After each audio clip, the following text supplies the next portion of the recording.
Do you know anyone who suffers from a disease or a disability and is waiting for a cure?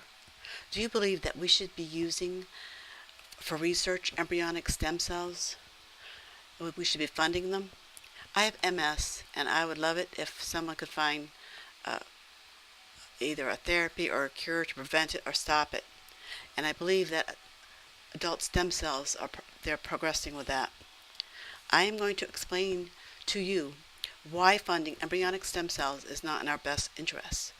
I will point out reasons, show alternatives, and tell you arguments for and against. The problem with embryonic stem cells is that it's unethical to destroy human life. It's a picture of she's only 3 weeks. She was from an ectopic pregnancy, but she moves around. She has a brain. She's got her heart beating. Her skeletal system is beginning. Science confirms that life starts at conception. Most people don't argue with this, researchers.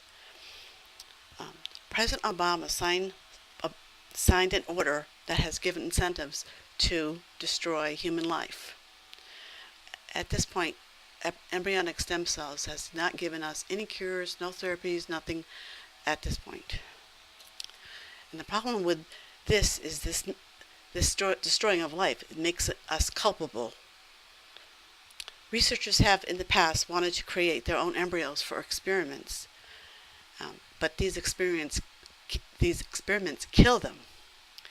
And making life to kill life doesn't sound too good. People who are very sick now think there will be cures just around the corner just because now they have federal funding, which is simply not true. We should reevaluate our ethical standards. We should use adult stem cells. They come from the umbilical cord, bone marrow, tissues in our body, amniotic fluid, and here's a picture of umbilical cord. And I can also show you a therapy. This is difficult. That second picture there is stem cells, hair follicle stem cells that we use for skin to graft onto burning victims. Robert George, a member of the Presidential Bioethics Council, wrote a book called Embryo, A Defense of Human Life. And in it, he proposes that government regulate how many embryos can be produced, reasonably be produced, for a couple, because they do make a lot. He also thinks that the infertility clinic and the adoption agencies should have a partnership so that if somebody wants to adopt an embryo, they can adopt an embryo. You might have heard the program called Snowflake, and we have one here in New Haven, Connecticut called Heartbeats. Those who are for embryonic stem cell research say that it may be human, but it's not a person. President Obama has done the right thing. There's some restrictions, and one of the most important ones that they say over and over again is there's such promise with these embryonic stem cells that they can do so many different things for all the diseases and all the disabilities and stuff. But I say that just because we can do it doesn't mean that we should do it. That doesn't make it ethical. In the 50s and 60s, there was a Tuskegee University experiment where black soldiers were not given anything to cure their syphilis. It was an experiment they did, and it was unethical. Robert George argues that the term person is very subjective. For instance, one person thinks that till the brain is formed, when the brain's formed, it's a person, because our law about when you are brain dead, then you are dead. Another thinks that you have to be conscious and sentient. And if you're in a coma or something, or you're hooked up to something and you're sleeping, you are not sentient. And some say that you're not sentient until after 3 months after birth. Obviously, we're not going to kill a child. Or we, then it's not going to be a person. Well, James Thompson, the one who actually extracted and cultured the embryonic stem cells, says that it may be decades before there's any therapy, there's any cures. And there's two British scientists in London, very well-known universities, that say that same thing about could be decades, and they say if ever.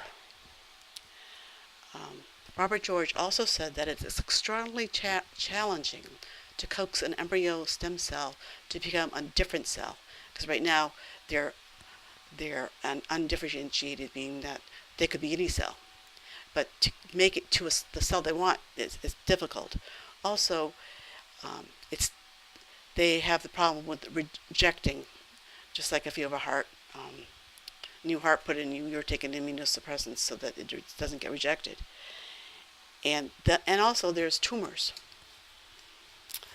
that embryonic stem cells start to have tumors. This is not a very pretty picture, but there is a teratoma, that's what they call them, and there's another one. And so they do form that, which is not too good. A doctor called Dr. Christian Drapo, he's a leading expert on an adult stem cells and also adult stem cell nutrition, says that the therapies that will work for us are from adult stem cells. He would use embryonic, but he says adult stem cells are working. As a matter of fact, he calls them the very foundation of the body's natural healing system. There's a lot more I could say about this topic, but I really don't have enough time. I do believe we shouldn't fund embryonic stem cells because they are humans and they should be protected. There have been no cures with them.